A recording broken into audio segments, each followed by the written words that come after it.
અને હવે સમાચારોમાં આગળ વાત કરીએ તો જૂનાગઢમાં ગિરનાર રોપવે સેવા બંધ કરાઈ છે। ભારે પવનને કારણે રોપવે સેવા બંધ કરી દેવામાં આવી છે।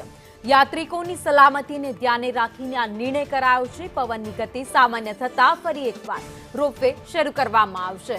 તો હાલમાં ભારે વરસાદ વરસી રહ્યો છે તો કેટલાક વિસ્તારોમાં ભારે પવન ફૂંકાઈ રહ્યો છે, જેને જોતા જૂનાગઢમાં ગિરનાર રોપવે બંધ કરવા માટે નિર્ણય કરાયો। વધુ અપડેટ સાથે સંવાદદાતા કેતન ઓઝા અમારી સાથે જોડાઈ ગયા છે। કેતન, પવનની ગતિ વધતા જ રોપવે બંધ કરવામાં આવી। ચોક્કસ ભાવિની કે જે રીતે ગિરનાર રોપવે બંધ કરવામાં આવે છે, પવનની ગતિ ખૂબ જ વધારે હોવાને કારણે છે તે આ નિર્ણય મેનેજમેન્ટ દ્વારા લેવામાં આવ્યો છે। ખાસ કરીને પવનની ગતિ જે છે તે અત્યારે 80 કિલોમીટર પ્રતિ જોવા મળી રહી છે, ત્યારે ખાસ કરીને જે રીતે રોપવે બંધ રાખી લોકોની સલામતી માટે આ નિર્ણય લેવામાં આવ્યો છે।